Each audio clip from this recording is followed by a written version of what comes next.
So I know this is kind of an oddly specific video, but I really like the reanimation spell and I wanted to learn a little more about it. So I was running some tests and checking out various nations using this spell, and I thought I might as well upload what I find out so that other people can benefit from the information that I've gathered. So reanimation is a spell. It comes in an enchantment 1, 3 death gems, any death mage can cast it, and you get 10 longdead. Now, pretty straightforward on the surface. This spell is actually pretty different depending on which nation is casting it. Now, most nations in the game, when they cast this, they're going to get these run-of-the-mill skeletons on the right over here, in about even numbers. I cast this about 100 times on exactly such a nation, and these are the numbers I got. I'm pretty sure that each of these skeletons comes up about equally. The general features of longdead is, well, they are undead in the very most basic sense. They've got low hit points and a low magic resistance, so they are prone to banishment. But they come with the benefits that a lot of undead has, such as it's almost impossible to get them to rout. They're highly cold and poison resistant, and they're amphibious. Poor amphibians, but they can go into the water.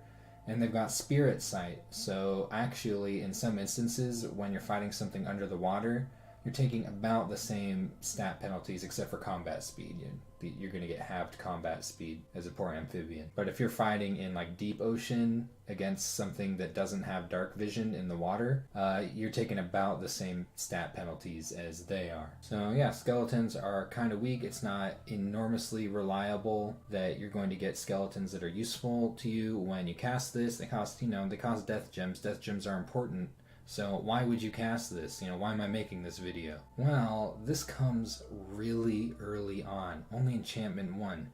Oftentimes, especially if you go with random research starts, you'll just have this already researched at the beginning of the game. So depending on your nation and your design, you might even be able to cast this from turn 1. So basically the implications are you could potentially use these to help with expansion, to help fill in the ranks in a very early war, or perhaps if you are next to an isolated lake or you want to get a foothold in the main pond, you might want to stack up some amphibious undead units to fight whatever nasty stuff is down there.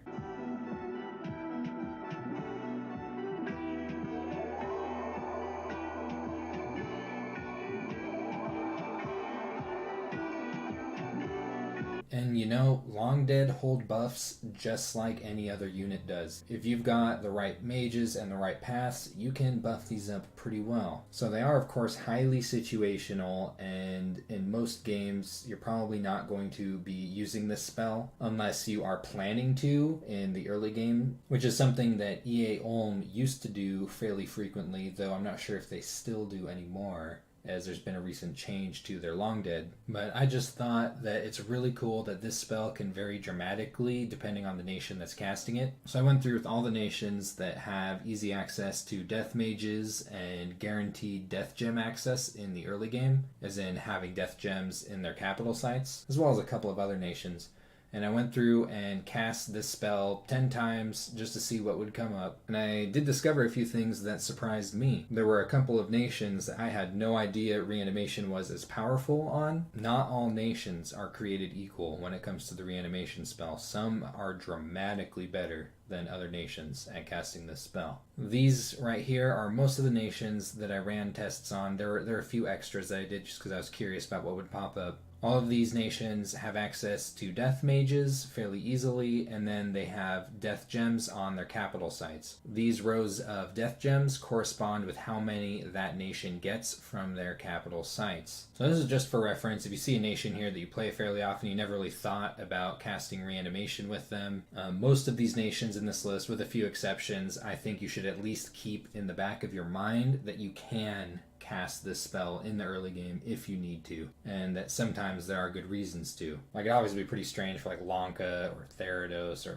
Lemuria to cast this spell, but I put them onto the list anyway because they technically fit the criteria. I'm going to run through these nations and show you directly which ones have something kind of special about their longdead. If I don't cover one of these nations directly, that's because it has the typical longdead, where you get an even mix of those 6 I showed you at the beginning, At least probably. It's possible that I might overlook something. And also keep in mind something like Calum in LA, its casting is also going to apply, to EA and MA Calum. It's just this is the only version of them that actually gets guaranteed death gems. So it's the only one that I'm covering. So I'll be starting with the famous EA Ulm. Now, this actually changed in a recent patch. Back in the day, you'd get a lot of varying broadsword longdead with Ulm, and you'd actually get some that have up to 16 protection, which is pretty big in the early ages. Now, I wouldn't say that the change is strictly worse, and still compared to the normal spell, you're getting about twice as many of the longdead that have protection 12. And what's interesting about these ones is that while they don't have shields, and that's kind of a bummer, they have 2 attacks, including an axe, and axes hit pretty hard. Other than that, they are fairly similar to the standard longdead, and they still do get a variety of their greatsword longdead at 8 protection. So you used to get these at 16, which is pretty crazy. But yeah, no helmet, no shield on these, and then the unarmored 2-attack longdead with a little helmet. With EA Ulm, this is certainly better than a standard nation casting reanimation 10 times. You're getting, twice as many at Prot 12. These things hit really hard. And these, you don't get anything with 0 protection because they do have helmets and they hit twice. So because of these 2 attacks, these in general are going to hold buffs better than most other nations' skeletons. And just for reference, this is about standard for casting this spell 10 times. It's a little RNG, but I found you get about an even mix of each of these skeleton types. At the top, you've got protection 12 with a helmet and shield.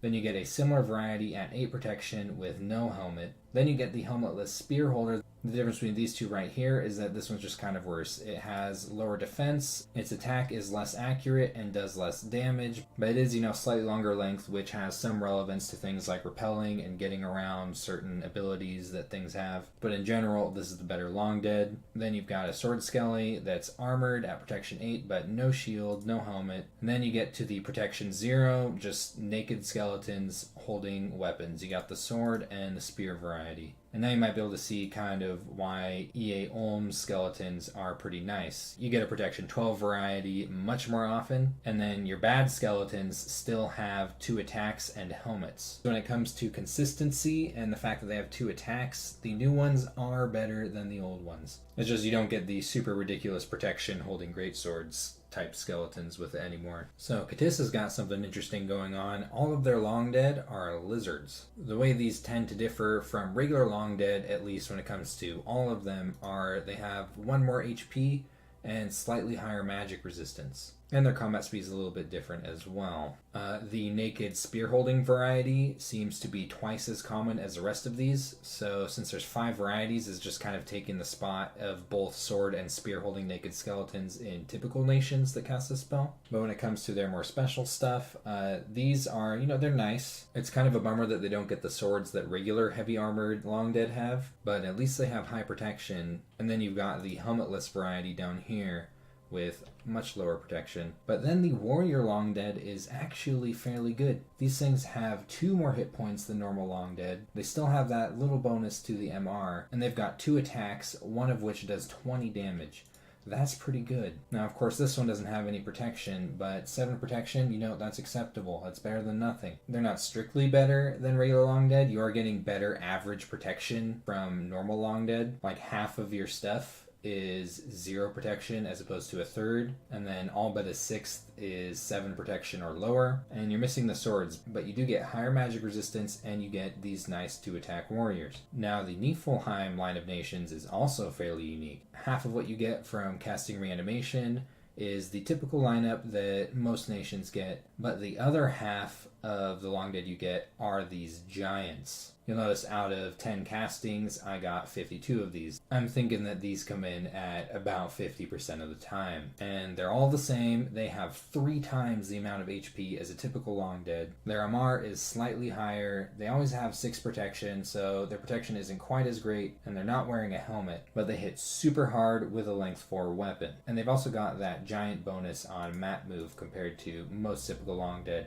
though the naked variety, by the way, do have better map move than the armored. And also something to consider in that if you do find yourself casting this, that because you get an even mix of these, and because these are size 4 and regular long dead are size 2, you could fit a giant long dead and a regular long dead onto one square. So you at least aren't looking at these being isolated, just one per square, which can sometimes happen with giant nations. You do have these little guys to shuffle in between them. Now, Lanka's reanimation is pretty crazy. It'd be kind of strange to use this spell with this nation typically, because you are able to just reanimate long dead warriors for free without death gems, though often not quite as efficiently, and it is, taking mage turns to do that. But you purely get a zoo when you cast reanimation with this nation. Now the odds here are a little bit harder to calculate.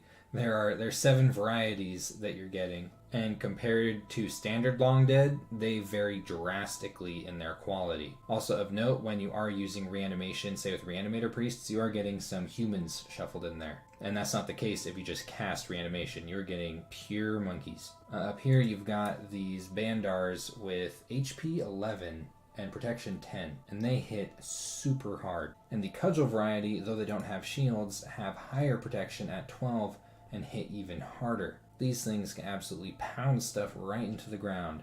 Now, unfortunately, you'll see that between these two, it looks like it's about 10% of castings. I'm getting these. And then, as you keep going down, it just gets worse and worse. I mean, HP 11, that's nice. Protection 2, it's better than nothing.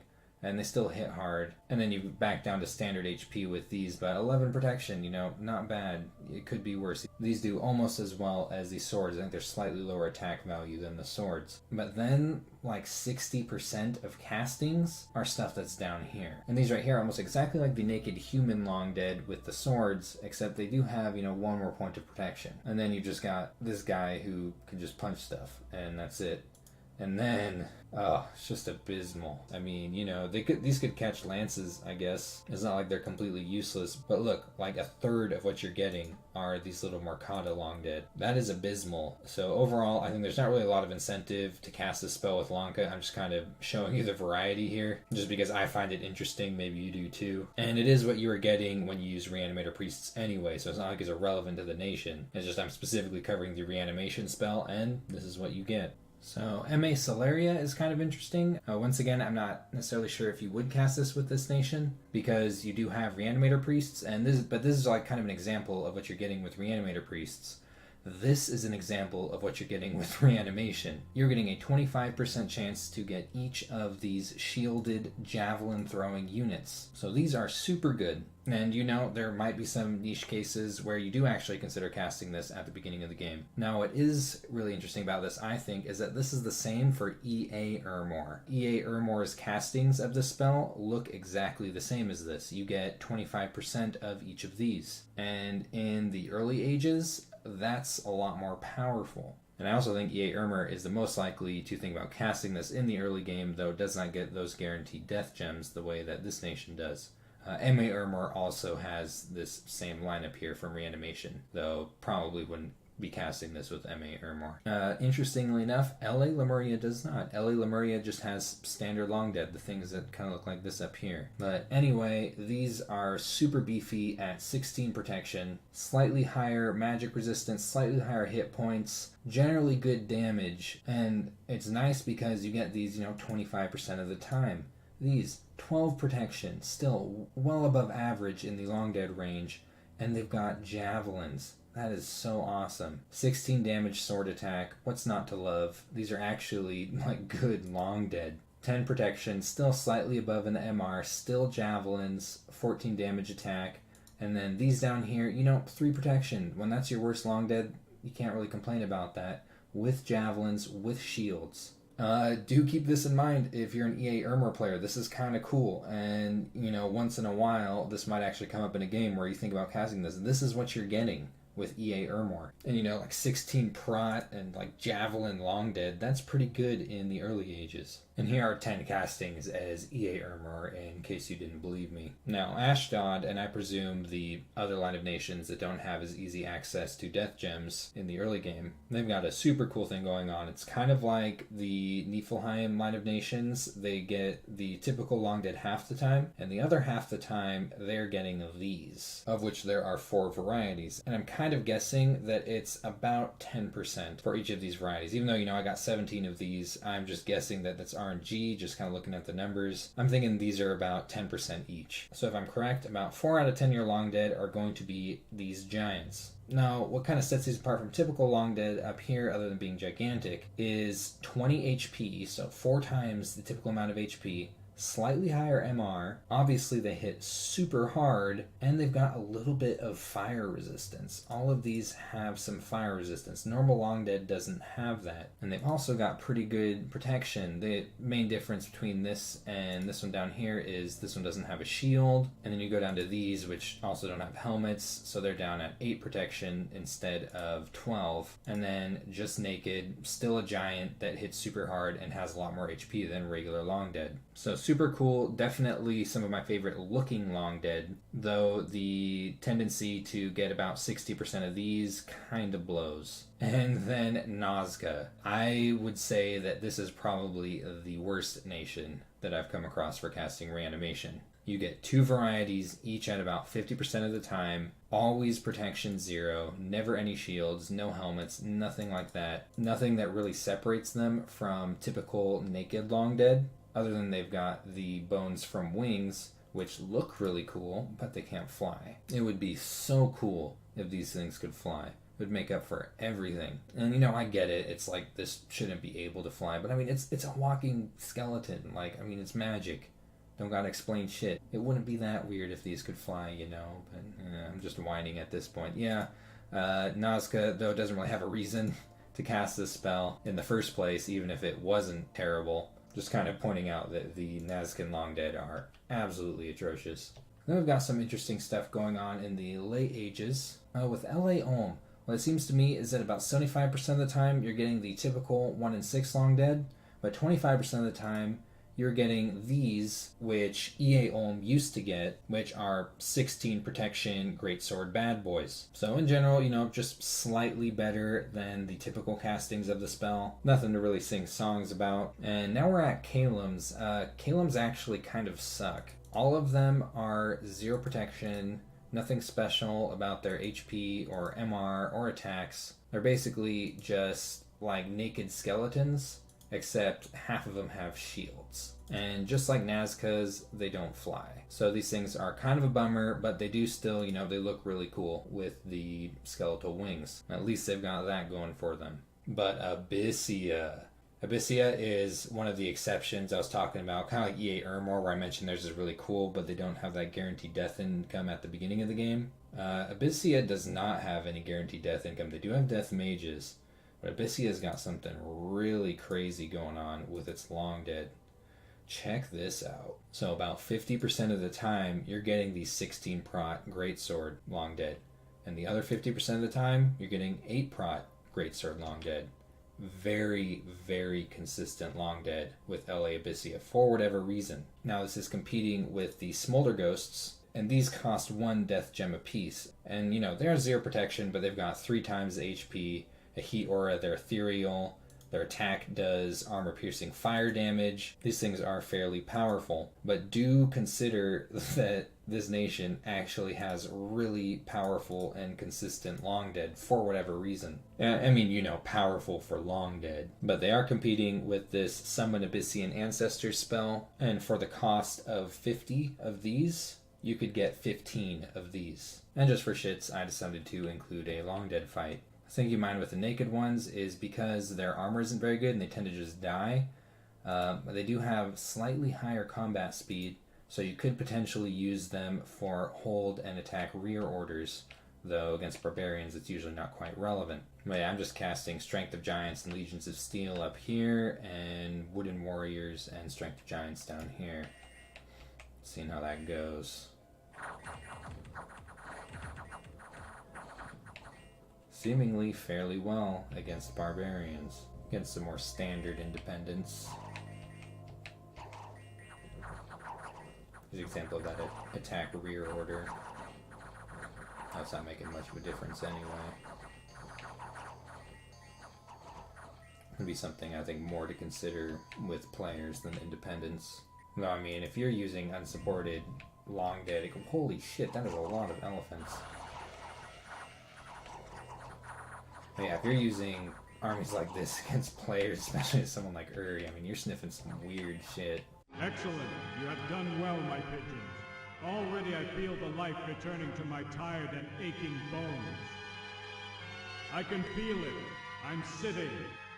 I'm sitting up. Do you know how long it's been since I sat up?